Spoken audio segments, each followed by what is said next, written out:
Emmanuel Macron will speak to Sir Keir Starmer when he visits the UK next week.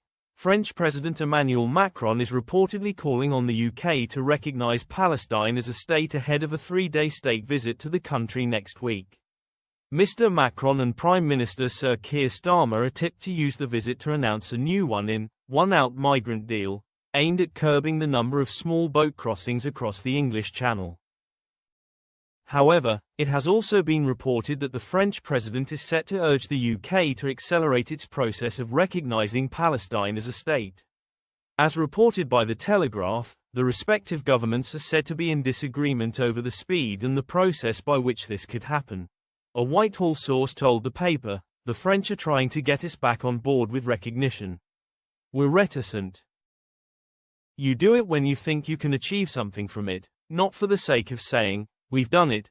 Mr. Macron's calls for Palestine to be recognized as a state have been met with opposition in Israel, as leaders believe a Palestinian state would reward Hamas' October 7 attack. Hamas terrorists killed over 1,200 people and took 251 hostages back into Gaza in the horrific terror move in 2023. Israel has responded with a long military campaign aimed at destroying the group.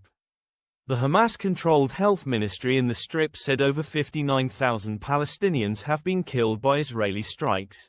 In June, Sir Keir was asked about whether the UK could soon recognize a Palestinian state. The Prime Minister told reporters, "Our position on recognition of Palestine as part of the process hasn't changed for us. I hold very strongly to the belief that the only long-term solution to the conflict in the Middle East is a two-state solution. However hard that may seem at the moment in the current circumstances, that is the only way to peace. So that continues to be our position." President Macron and his wife, Brigitte, will be welcomed by King Charles and Queen Camilla when he arrives in Windsor. They will then set off on a carriage procession through the town. He will also address Parliament and tour Buckingham Palace, among other visits.